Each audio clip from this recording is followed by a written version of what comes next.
The party finds a mummified hand, most likely Hand of Vecna. Then they find the Eye of Vecna. There is a second Eye of Vecna, quote unquote. Eyes take you to a spine of quote unquote Vecna that leads to other parts of quote unquote Vecna. Hey guys, everybody, SkyDieRay here. Welcome to another DnDMemes video. Please feed me. Earth Life Blast hasn't let me eat in a week. Jesus Christ, that's gonna be confusing for people that are very new to the channel or aren't used to this joke. Anyway, how are you guys doing? Having a wonderful day today. All you need to do is hit the like button and I'll be nourished, so thanks so much for taking a moment to do that.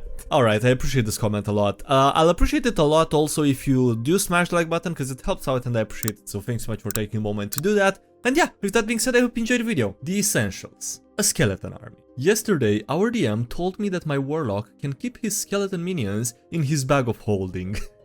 Skull emoji. The skull emoji has never been more appropriate than now. My view on the caster versus martial debate. A normal man charging the forces of evil with nothing but a sword is way cooler than any caster. Change my mind. Actually, I mean, the monk uses just his fists, so, you know, he's way cooler. But yeah, no, I mean, this is a take, I guess. This is one way to look at it, but whichever you think is cooler, you can just pick that one and play that one. Seriously, what is it? I don't know what F.A.T.A.L is, and at this point, I'm too afraid to ask. I'm gonna assume that it's not referring to, you know, what it actually is, because I think most people are aware that it's a TTRPG, just maybe asking how bad it is.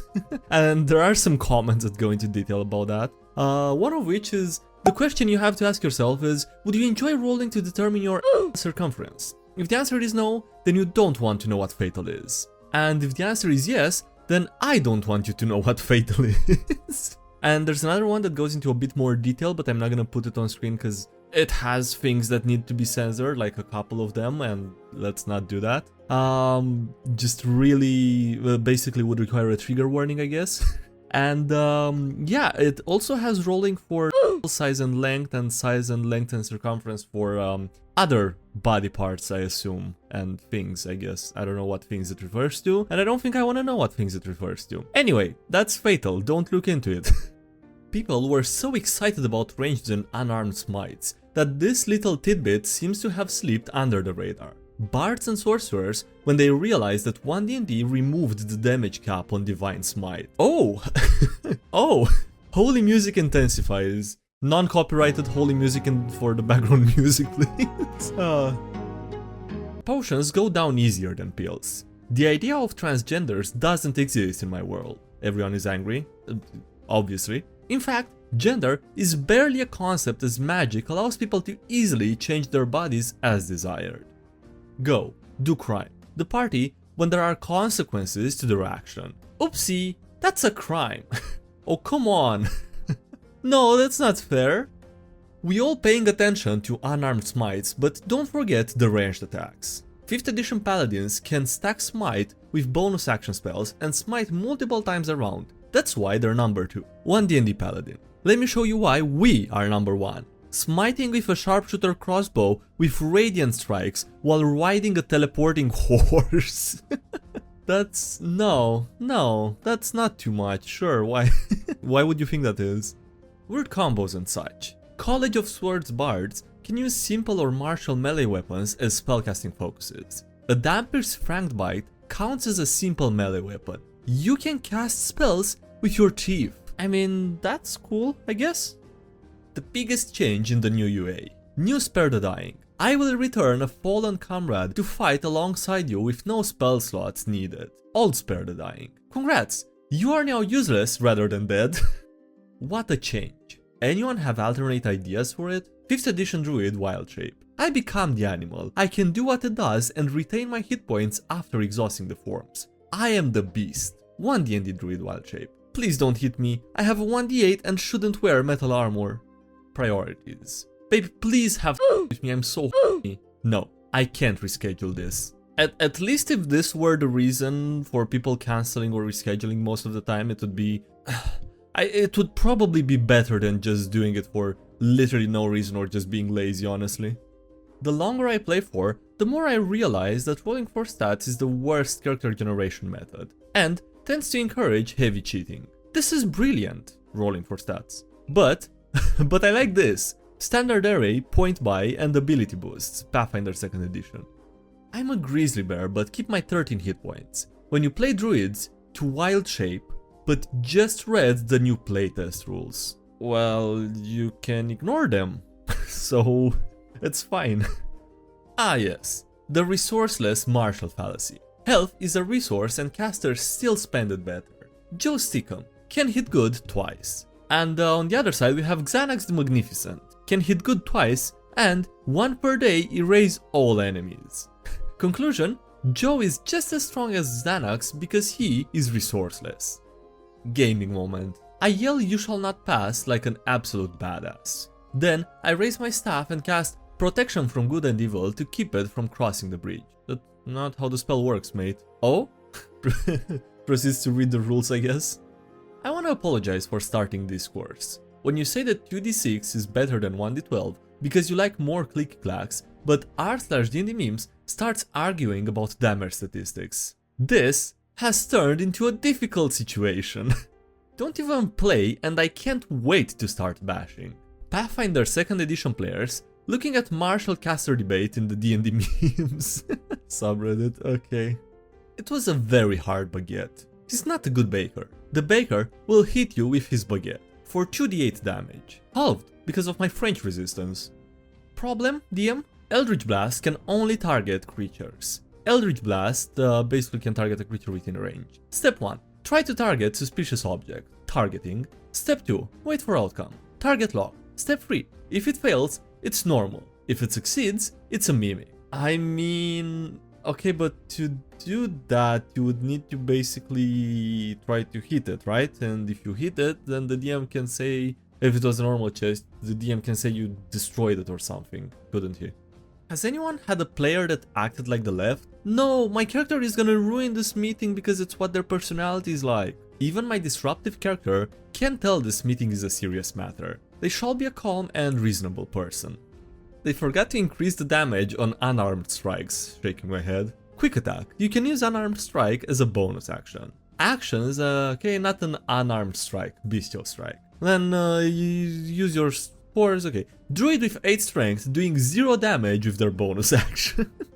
Pathfinder 2nd edition monks are built different. Looking through 12 different builds and 40 viable fit trees to find the best one to punch someone in the face.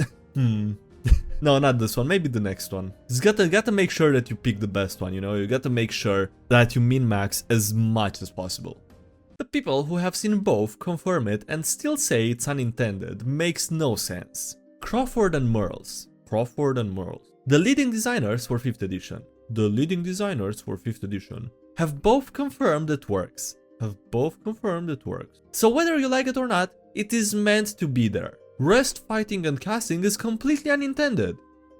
Go and do the best you can, adventurers. Just because you didn't crit doesn't mean it wasn't a good roll. Same goes for you. Just because you weren't at your best today doesn't mean you are not worthy. I see you, you got this, and I'm proud of you. Now roll your damage, adventurer. Oh, a positive message.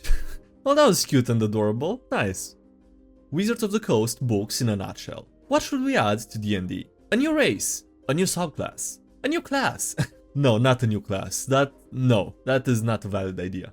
Apparently for wizards for some reason. Anyway, what people who talk about min-maxing sound like to actual min-maxers? This is your character, right? Yup. You want a fighter who protects the group, right? Yup. So it makes sense to max your strength and constitution, right? That makes sense. So max out your primary attributes. You're a tryhard min-maxer.